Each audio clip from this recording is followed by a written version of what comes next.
Hello, and welcome to the first episode of the At Me podcast. I guess I should tell y'all a little bit about myself. My name is Vibes. Vibe J, an artist of many names. Just really whatever. I use all the names on social media. So just know if you see something with those names, it's probably me. But we're here to talk about why being vulnerable is so hard for me. Because in the past couple years, I've actually been exploring this, but my lack of vulnerability has made it so that I had to be vulnerable at one point, and now it's more so of I put that wall back up. Okay, so I think it starts with when I was younger, I wasn't really allowed to express my emotions.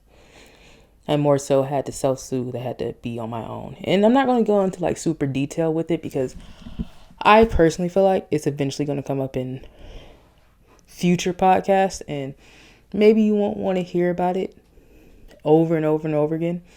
But I mean, I'm sure it will come up again. So, like I said, when I was younger, I self-soothed a lot. I wasn't allowed to be emotional, but I was always more emotional than my sibling or more emotional than other people in my family.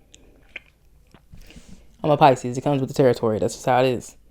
It's like but yeah. I never really realized it, but I realized that I was self-soothing a lot. I didn't really talk about my feelings. I didn't talk about anything. I just held it in, more so talked it out with myself or whatever. And I learned through that how to bite my tongue. Now within the even when I tried to stop biting my tongue more so, but even when I did that, I still ended up being the one that ended up hurt because for me not showing emotion, it led people to not give a damn about how I felt or my feelings with anything in a sense. And this isn't to knock anybody, but I'm just saying like this is how it felt. It felt like no one cared about how I felt in situations. No one felt about how I was because I was always talked as the emotional one. I'm always going to be emotional. I'm always going to be the one that's takes it too far, yada, yada, yada. So at one point, I literally just shut it up. I did that because in a sense, it was a form of self-care. Because if they didn't get damn then, why the fuck would they give it to them now? So maybe a few years back, it came to the point where it was almost like I couldn't keep that wall up anymore. It was like I was biting my tongue so much that biting my tongue hurt more than even just not saying anything. It hurt more than what they were doing. Let me rephrase that. It was almost like biting my tongue hurt more than what was being done to me. And physically, emotionally, and mentally, it just couldn't handle it. I couldn't handle it. So I was going through the depths. And I felt like that blood has been boiling for a very long time because I've been through depression. I've been through anxiety. I got my first anxiety attack at my last job, and that was hell. Like, to not know what it was, to understand why it felt that way and everything. Just being depressed for so many years, not understanding why, not being able to have a different perspective on what's going on and literally understanding why I feel the way I feel. Just feeling like I'm just sad for no reason. Because I've always been told my feelings were invalid when they aren't. Because usually the way I feel about some things, I'm usually right. And that's when it comes back to the vulnerability. I fought that battle with biting my tongue, almost being worse than what is actually being done to me. So now, since I was emotional for those years, I've kind of sort of been able to put the wall back up to protect my energy. And this is recent to where I've gotten to this point where I don't really let too many people get to me. The other people I've also been able to be like, okay, whatever. But I still, I guess, feel it because now all I do is self-isolate. And that's not healthy either. But when I was going through that period, I feel like mentally now, I feel like during that period of where I was super emotional and where biting my tongue made me almost feel like I was being beaten or even in much worse pain than what was actually being done to me, I feel like that me going through that for so many years makes it so that I don't want to be vulnerable again. Because then, when that was happening, I was so vulnerable and I didn't like it. I didn't like that I couldn't control it. I didn't like that I had to... Yeah, like I didn't like that I couldn't control it. I didn't like that I couldn't understand why everything would just come so fast and hit me so hard. But I've gone through it, and like I said, I just have gotten so used to being this person who protects their energy, because not everyone deserves to sip on this energy. Not everybody deserves to take something away from my energy. Not everybody deserves this. Only a few people have seen the real me. And that's because all I do and all I have done since I've been a child is be very conservative about who I show, who I really am. And I feel like when I was younger, I was a lot more open to it. But now, it's almost like I've just shut the whole world off to it. But you got those few people who see it. You got those few people who know that when I'm not being myself and why I'm not, like, and wonder why I'm not being myself. You got those people who look at me crazy when it's because I'm like literally the definition of, when you first meet me, I'm quiet, but when we've been friends for a while, you better hold on, because it's a roller coaster. Like, especially when I get comfortable around you. Once I get comfortable around you, it's over for everybody. Like, I don't care. But vulnerability is key to me. I'm working on being that vulnerable person again, because I don't really feel like success or really anything is going to come with me until I learn that I can be vulnerable, but I can also be like, bitch, you thought. I'm sorry. Like, I stumble over my words sometimes, but I want to learn how to be vulnerable, but also be like, bitch, you thought. Because what we aren't going to do is allow people to keep us in a box. Because I've allowed people to make me think I need to stay in that box. And I don't need to. I am a very out of the box person. I am very optimistic. I'm very talented and everything. But all that stuff stays inside the box. It doesn't come out of the box for any reason whatsoever. And that's just with me protecting my energy. That's with me protecting me. because no one, when I was younger, protected me. So I feel hardcore and along the lines of needing to protect myself and making sure I'm straight. And that means self-isolating and everything. Isolating. But yeah.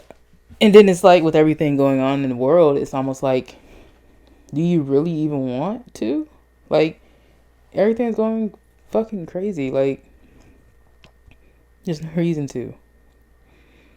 But I know with being vulnerable, you have to be ready to come out of your comfort zone. And I think the main problem with me is I'm not ready to come out of that comfort zone. But I do try to push myself so that I can come out of it. But there's always that thought in the back of my head where I'm like, well, no. Because there's always that thought in the back of my head when I want to be more outspoken, where I'm like, no, you don't need to do that, because if you do that, then you're in trouble. And if you get in trouble, then I always think through the consequences before I just do something. Or I always think of what possibly could happen. I run through everything in my head before, after, and during when I'm doing something. And if it's almost like if the good don't outweigh the bad, or if the good don't shoot the bad out out of the water, I'm not going to do it. And it's almost like I've mastered just being myself by myself. But that's the only way I can be myself. I want more people in my life that I feel comfortable around so that I can be myself. I really want to show my personality to the world. I really want to show my talents to the world, but I know it's going to be hard getting out of this mode, because it's like I'm so closed in, and I hate it. I'm getting to the point where I hate it. I'm getting to the point where I realize and I understand why vulnerability matters. And it's what's not clicking, Steven. It's not happening. It has to, because if it doesn't, then I'm gonna be just stuck up here, not happy, upset the whole time for I'm not gonna say no reason.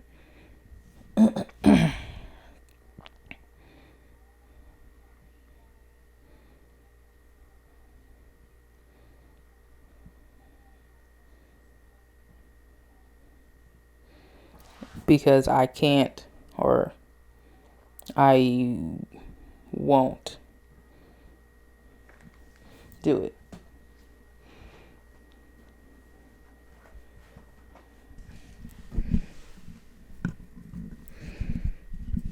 And being vulnerable is very hard.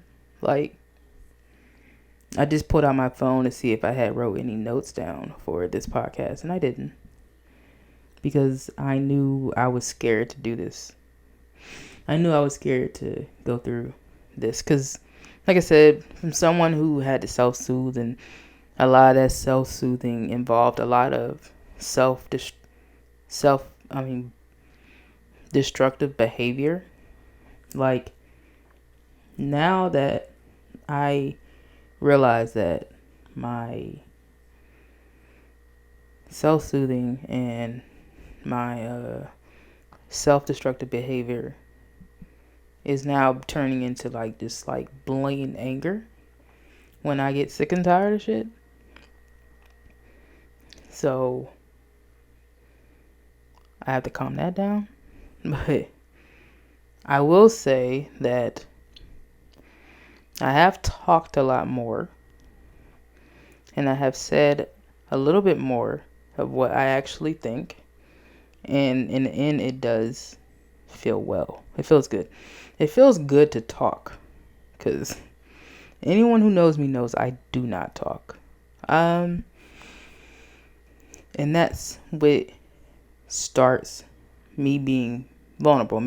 That what starts me feeling like I can be vulnerable with somebody. But if I don't feel like I can talk to you, then I'm not going to be vulnerable with you.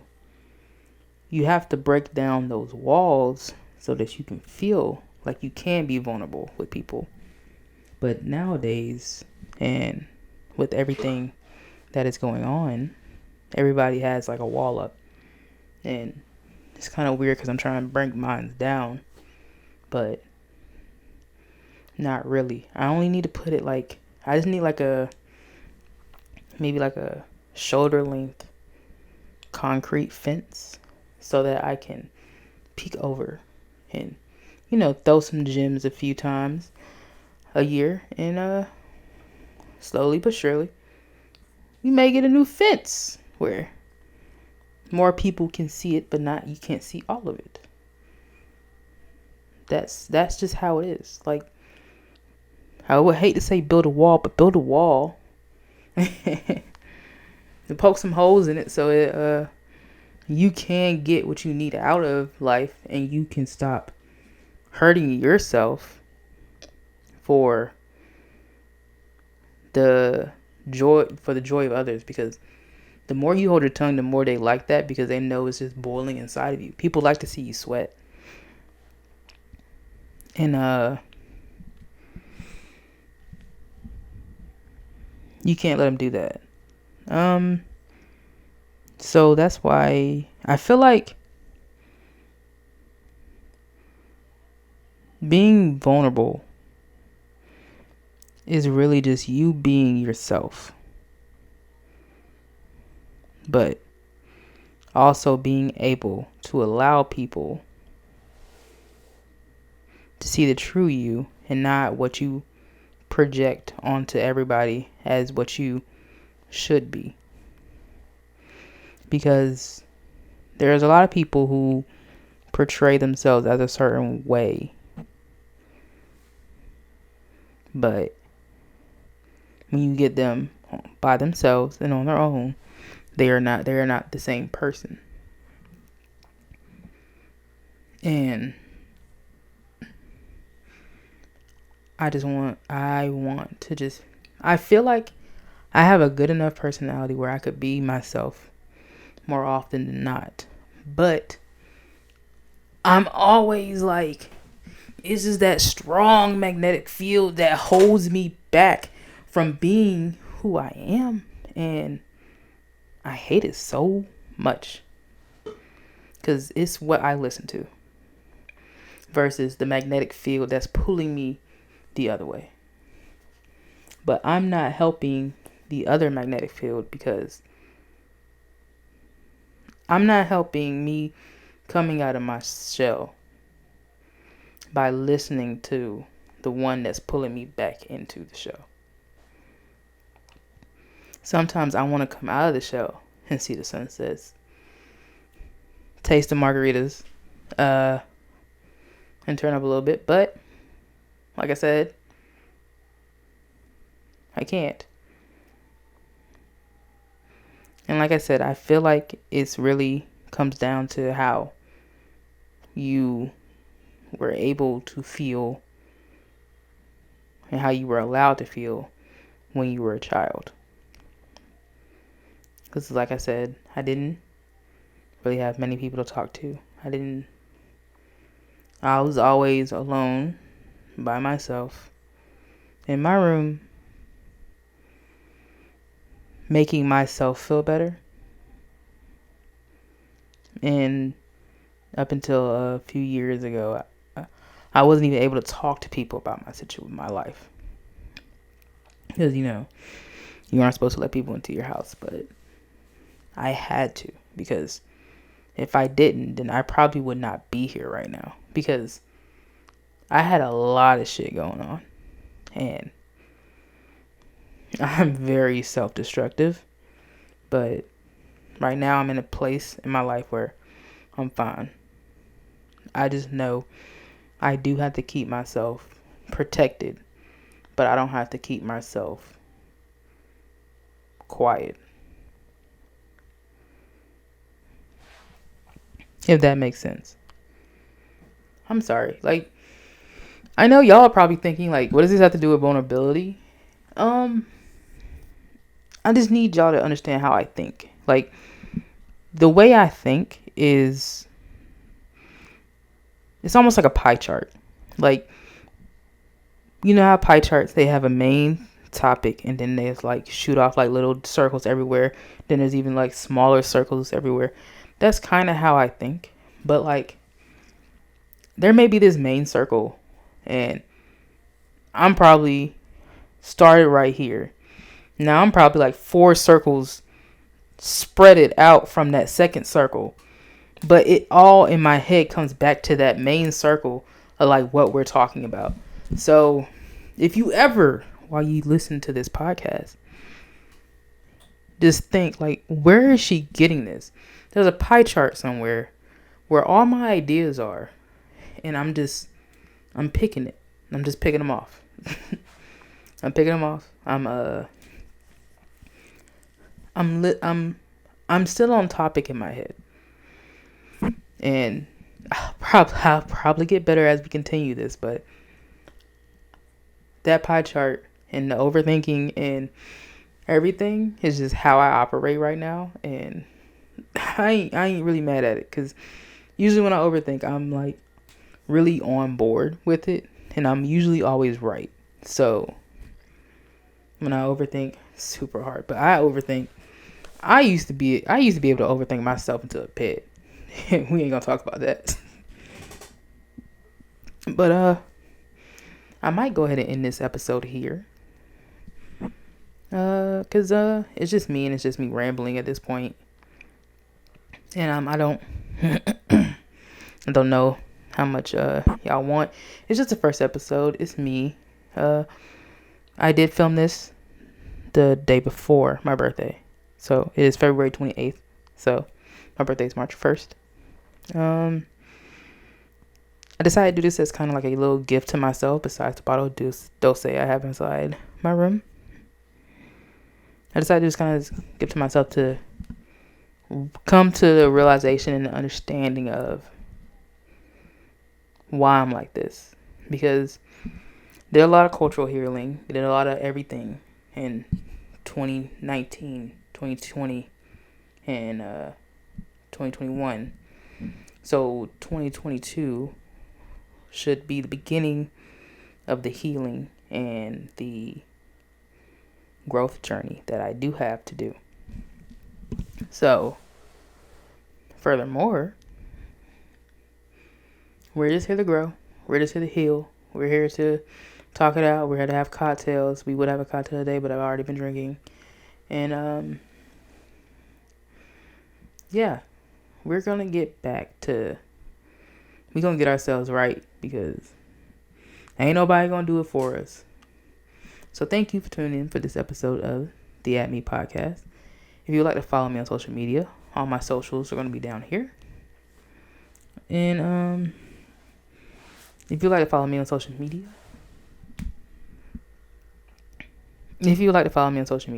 all my socials are Who Is Vibes, except for my Snapchat, which I don't use. So you don't have to worry about that one. But yeah, if you want to find me on anything, it's Who Is Vibes. And usually all my profile pics are the same, but sometimes I do get fancy sometimes. But I'm probably going to leave all this stuttering and rambling in, because it's me. I'm not going to sit up here and edit it like a YouTube. This is not a YouTube video. This is a podcast. It's different. We're not hiding no more. This is who we are. We trying new things. We're working on our speech. We're working on everything. Cause not like this stutter came back like a few years ago. Probably maybe 10, not 10, because I graduated high school in 10 years ago. Oh God.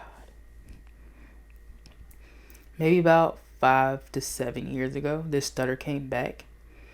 And I have to get better at speaking. So we'll be back on the next episode of At Me Podcast. I will get better at this. I'll actually think of an intro for this. I'll actually work on stuff. But yeah, thank you for coming. Thank you for coming. Thank you for tuning in to the first episode of the At Me podcast, and I will see you guys in the next one. Bye.